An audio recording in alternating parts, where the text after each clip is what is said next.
The student of Marseille College, Fatima Saya, and her companion, Mehdi, embarked on the metro. Their paths diverged at different stations. Mehdi headed towards the hospital to visit his mother, while Fatima journeyed to her employment, or rather, her part-time occupation. The evening prior, a woman responded to Fatima's advertisement placed on a website. Like many students, she supplemented her income. Her ad offered nanny services during the evening hours. They arranged to meet at the entrance of Molbeja metro station. Despite Mehdi's suggestion to accompany her, Fatima opted to meet the client alone, citing Mehdi's disheveled appearance that day. She assured him that she would spend a few hours with the client's child, and they would reconvene in the evening. In the metro carriage, Mehdi glimpsed his beloved for the last time. At 6 o'clock in the evening, Mehdi received a peculiar SMS from his girlfriend, Fatima, stating that she had serendipitously encountered an old acquaintance and decided to linger at a cafe, thus rendering their evening rendezvous impossible. Mehdi found the style of the message intriguing, particularly the closing term. She referred to him as dear. Previously, Fatima had never addressed him in such a manner. What baffled him further was that Fatima and Mehdi almost exclusively communicated via voice messages when calling wasn't feasible, rarely resorting to text messages. Attempting to reach his girlfriend several times, Mehdi found her phone turned off. Fatima, who resided with her parents, did not return home that evening, causing her parents to worry. They contacted Mehdi, seeking answers, to which he could only reply that he was setting out to search for her. True to his word, that evening, Mehdi ventured to Molbeja station. He spent hours scouring the streets, questioning passers-by, yet none had seen the young woman. The following day, Mehdi and Fatima's mother filed a report with the police, with the latter convinced that something irreparable had befallen her daughter. Fatima was a responsible individual. Absconding without a trace was inconceivable to her. The police accepted the missing person report. Upon learning of the circumstances surrounding the girl's disappearance, investigators began questioning potential witnesses. Through this process, it was established that on the 6th of May, a woman, posing as an acquaintance of a man urgently seeking a nanny for the evening, had called Fatima's mobile phone. According to Fatima's friends, she jotted down the unknown caller's number on a piece of paper and stowed it away. Mehdi was interrogated, and he informed the police that he had last seen his girlfriend at Molbeja station. He continued his journey on the metro to visit his mother in the hospital. It's worth noting that Fatima's parents were hesitant about their daughter's choice. They didn't entirely trust Mehdi, prompting the missing girl's mother to request a more thorough examination of the young man's testimony. Investigators heeded her concerns and promptly verified Mehdi's statements. Indeed, the surveillance cameras at the metro station confirmed that Mehdi and Fatima boarded the metro together at one station. However, at Molbeja station, Fatima disembarked alone without Mehdi's company. Mehdi continued on the metro for a couple more stops. While the police took steps to locate the missing girl, Mehdi initiated his own search. He distributed flyers bearing Fatima's likeness throughout the city, enlisting the help of his friends. Through their collective efforts, it was determined that Fatima exited the metro at 3:04 p.m., heading to meet a man at the behest of a woman. From 4:54 p.m. to 5:01 p.m., she sent 5 text messages, including one regarding her meeting with a friend. Subsequently, a call was made from her phone to an auto repair shop, lasting a mere 2 seconds. Given that Fatima never owned a personal vehicle, this call raised suspicions among investigators. At 6:42 p.m., her phone was turned off. Investigators contacted the phone company and learned that the call was made from a payphone in the 13th district, indicating an attempt to conceal the caller's location. The abduction was premeditated. Unfortunately, there were no surveillance cameras near the payphone used by the unknown caller. The investigation reached an impasse. A week passed with no progress in finding Fatima. Investigators resolved to delve deeper into the missing girl's family and social circle. The family appeared ordinary, with conflicts being a rare occurrence. Fatima excelled in her studies at college, and her peers spoke highly of her. When Fatima's parents showed investigators her room, they hoped to find diaries or other writings that might provide insight into her contacts with individuals unknown to her family and friends. However, the search yielded no results. Meanwhile, Mehdi continued his quest. Soon, the local media caught wind of his desperate efforts to find his beloved. Journalists rallied around the young man, aiding him in organizing a procession through the central streets of Marseille in support of the search operation. This initiative garnered significant attention from concerned citizens. For several weeks, the police department received numerous calls from city residents. People reported sightings of a similar-looking young woman in supermarkets, markets, and cinemas. Calls even came from beyond the borders of France. Each lead underwent meticulous scrutiny, yet none yielded confirmation. On the 15th of May, a local resident named Susie visited the police station. She recounted an incident that occurred on the 6th of May at the St. Charles station. St. Charles serves as Marseille's main railway and intercity bus station. Susie detailed how, on the 6th of May, a man approached her at the station, requesting her assistance. He asked Susie to make calls from a payphone to several numbers listed on a piece of paper he provided. The man explained that he was seeking a babysitter for the evening. Susie was to call the numbers, posing as his wife, stating that she was in need of a babysitter, and requesting the girls to meet the nanny at the Montpensier metro station. Susie found the man's request peculiar. She inquired why his wife couldn't make the calls herself. The man, composedly, replied that he wanted to surprise his wife by taking her to an expensive restaurant. He confessed to being apprehensive about making the calls himself, fearing it might raise suspicions among potential babysitters. Susie found his explanation convincing and agreed to make calls to 4 numbers. The first 2 went unanswered, while a woman answered the third, stating she was busy on the evening of the 7th of May, but Fatima agreed to the meeting, her number being the 4th on the list. For her service, the man paid Susie €5. Upon hearing the news about the missing Fatima on television, Susie immediately recalled this incident. She described the stranger as of average build, appearing to be between 45 and 50 years old. He stood approximately 170 to 175 centimeters tall. He wore glasses with slight diopters, perhaps even regular glasses worn for fashion. Investigators cross-referenced the man's description with their database of individuals previously involved in criminal activities related to abduction and offenses against sexual integrity. Carefully studying the photographs, Susie asserted that none resembled the individual she encountered. A composite sketch of the man was then created based on Susie's account. This sketch was broadcasted on local television channels and published in local newspapers. The police's actions unnerved the perpetrator. 3 days later, on the 18th of May, Susie contacted the police. She was greatly frightened. Susie reported calling from a bar, having just conversed with the man whom the police were seeking. He had found her in the bar and extensively questioned her about her visit to the police. He inquired about her conversation with the investigators and persistently urged her to leave the bar for a stroll. He even offered her a job. But Susie understood the gravity of the situation and declined to leave the bar. When investigators promptly arrived at the specified establishment, the man was no longer there. The detectives decided to review the surveillance footage from the cameras installed in the bar. To their profound disappointment, the cameras were found to be malfunctioning. Surveillance was immediately set up for Susie's protection. Investigators feared that the presumed perpetrator might attempt to silence her. Several days later, another crucial call was received at the police station. A high school student, whose identity was kept confidential for investigative purposes, reported that a man resembling the composite sketch had given her a ride in April. The student was running late for the bus, which stopped near her school.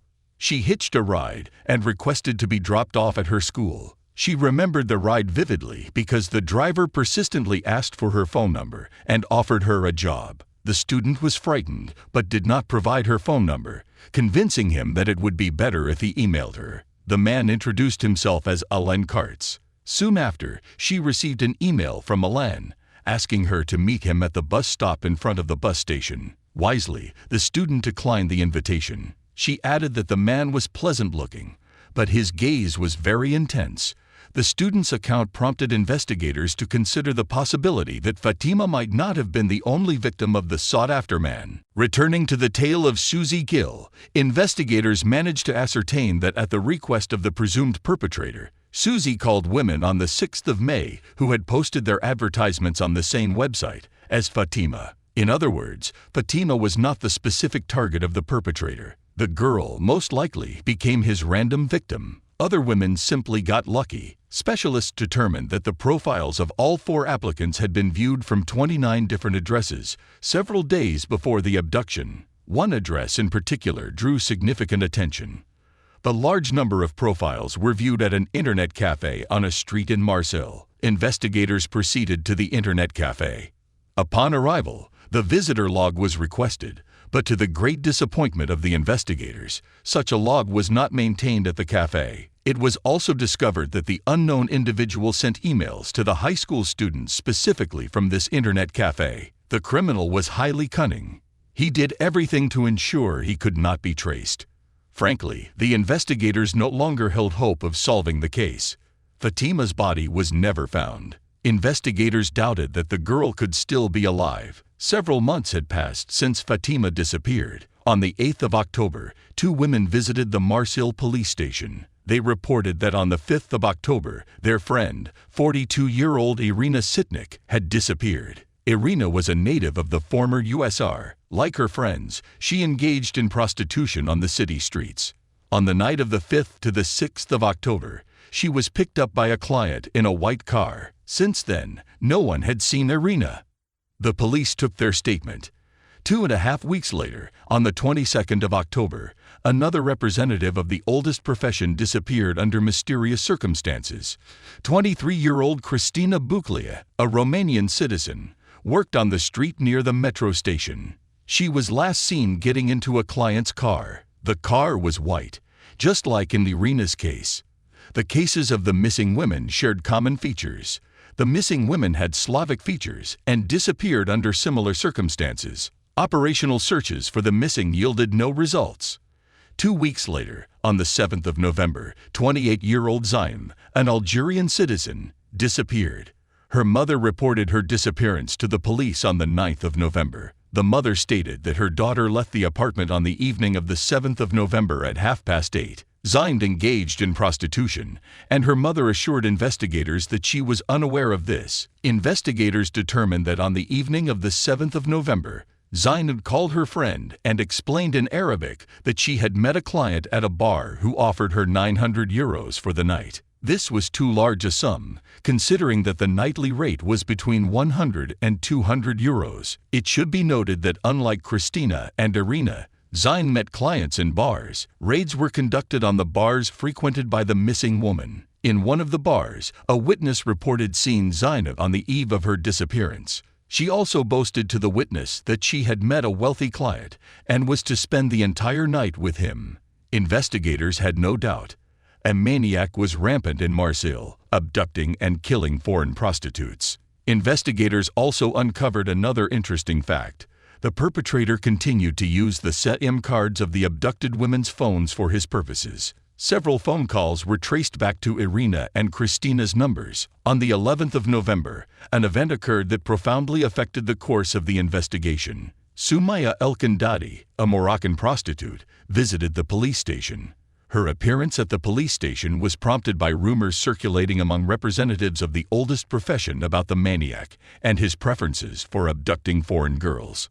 Soumaya recounted that in early October, she met a man who offered her a large sum to spend the night together. She agreed. On the night of the 5th to the 6th of October, he picked her up in a car at a predetermined location and drove her to his home. The journey to the house took about an hour. Soumaya had poor orientation skills. The road signs meant nothing to her, as she could not read French, and her spoken French was very poor. The client was very polite to her until they crossed the threshold of the apartment. The apartment's interior was exceedingly ascetic.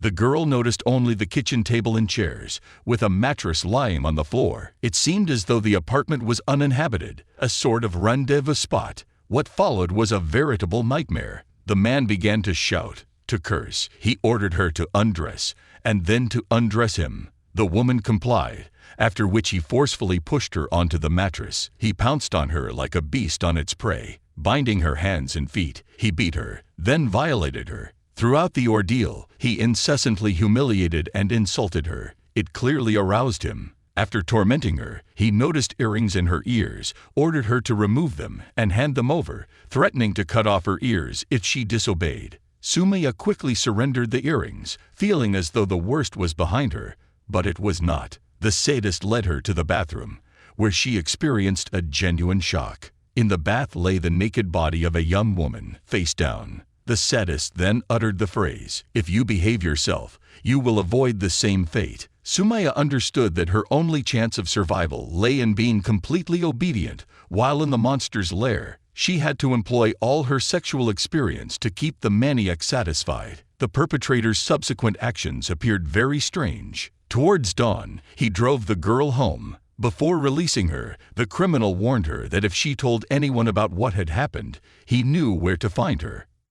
Sumaya struggled to recover from that night for a long time. She was afraid to go to the police, but realizing that women were disappearing one after another, she decided to speak up about what had happened. Investigators noted that Sumaya's episode occurred immediately after Irina Sitnik's disappearance. Most likely, the woman saw Irina's body. The day after the conversation with the Moroccan prostitute, investigators arrested 2 local residents, Sarah and Saif. Phones previously belonging to Irina Sitnik and Christina Bouclier were found in their possession. The detainees reported that they bought the phones from a man on the street for €10. The description of the phone seller matched the description given by Sumaya the day before. He appeared to be a tall man, aged 45 to 50, with the distinctive feature of wearing glasses. Investigators drew up a composite sketch of the suspect. Notably, one of the detainees, Saif, claimed to have seen the seller on the streets of Marseille before. Sarah and Saif were released. 3 days later, the investigative team had a stroke of luck. Released Saif called the investigators and informed them that he had seen the phone seller and traced where he lived. On the 15th of November 2008, Patrick Salom was arrested in his apartment. Upon arrest, officers noted the resemblance of the composite sketch to the man they had been searching for the past 2 months. At the time of his arrest, he was 51 years old. Patrick Salom was born in April 1957 in Fréjus. He was born into a large family of Lebanese-Syrian descent, consisting of 9 siblings. When Patrick was a child, the Salami family moved to Marseille. In the early 80s, he worked as a manager at the Burger restaurant. In 1983, he married and became the father of 2 children. By that time, he already owned his own small cafe, but by the middle of 1988, his business had declined. Salom himself began to engage in thefts with his friends. They broke into the homes of affluent Marseille residents.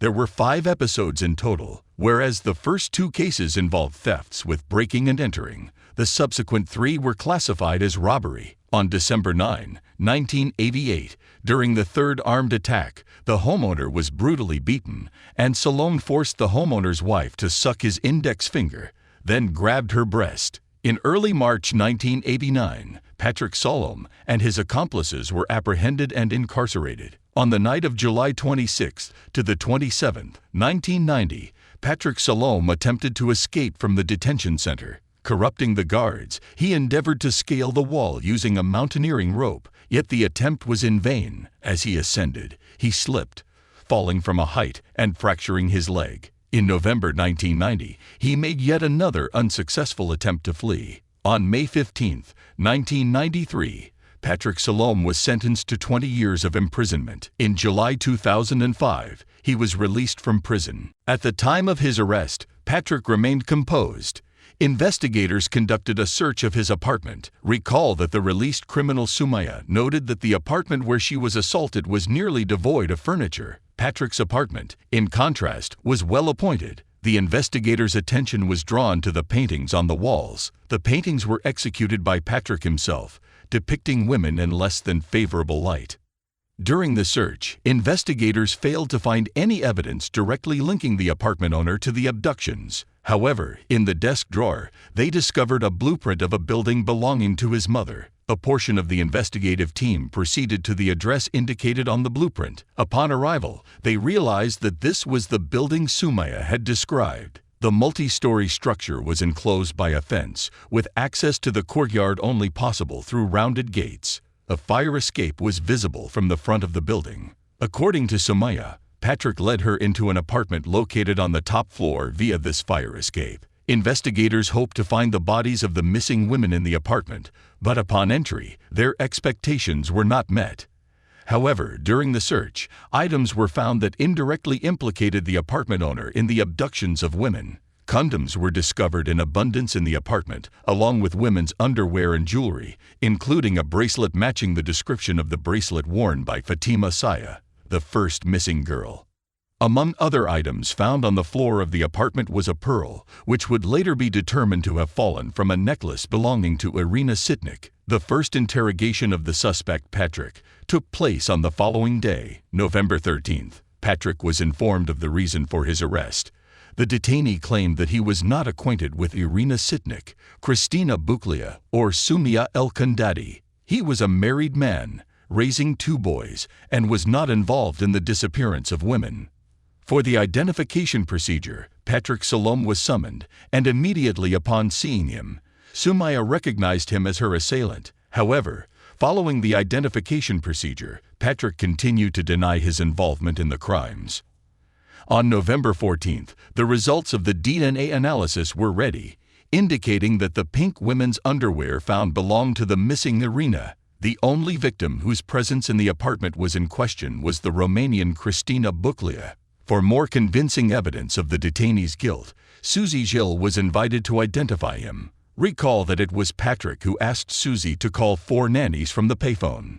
Before the identification procedures began, investigators decided to take precautions. They had a verbal description of the so-called father who desperately sought a nanny for his child. According to the description, a similar shirt, trousers, and sneakers, as well as similar glasses, were acquired. Patrick was asked to wear the purchased items before the identification. In this guise, Susie immediately recognized him. On November 15th, news of the capture of the maniac was published in the press and televised news broadcasts. Remarkably, many residents of Marseille learned from the news broadcasts that a maniac had been operating in their city all this time. The investigation amassed a broad array of physical evidence pointing to the suspect's guilt. However, the main item was missing from this list: the answer to the question of the whereabouts of the bodies of the missing women. It was decided to investigate the estates owned by the family. It was located in the department in the southeast of France. More than 30 police officers and canine units were deployed in the search for bodies. Ground-penetrating radar was employed for soil analysis, and divers surveyed the water channel adjacent to the estate. A helicopter was dispatched to explore the territory surrounding the estate, yet the full-scale search yielded no results. Not a single trace. The bodies of the missing were never found. As you know, Marseille is a port city, its shores washed by the waters of the Bay of Lions. Investigators speculated that Patrick disposed of the bodies in the waters of the bay. In late 2008, in the apartment where Sumaya was assaulted, a single bloodstain was found upon thorough examination. DNA analysis confirmed that the blood belonged to Christina Buklia. Thus, the investigation had evidence of the presence in the apartment of Fatima, Irina Sitnik, Christina Buklia, and Zeynep Chibu.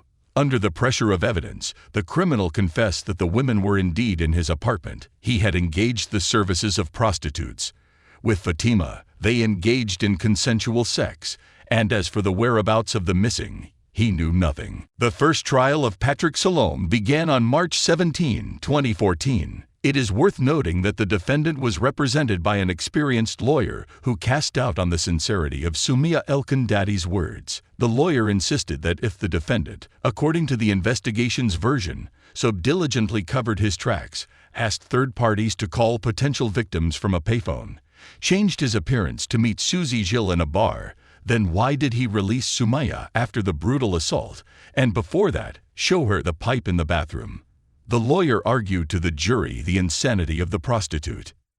Sumaya was sent for psychiatric evaluation by court order. The conclusion of the specialist stated that Sumaya was unequivocally sane. Moreover, the polygraph test showed that the woman was telling the truth. During the trial, a psychological profile of the defendant was compiled. According to his wife, Patrick was a quiet, calm man. She considered him an exemplary husband, even despite the episode of sexual harassment during the flood in 1988.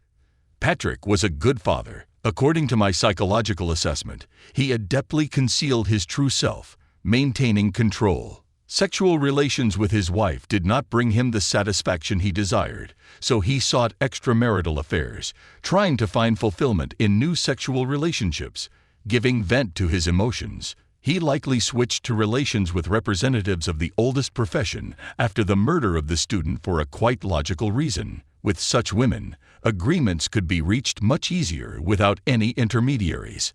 On April 3, 2014, Patrick Salome was sentenced to life imprisonment with the possibility of parole after 22 years. He was found guilty of kidnapping individuals, followed by the deaths of Irina Sitnik, Christina Buklia, and Zeynep. In a separate trial, he was convicted of the kidnapping and murder of student Fatima Sai and rape.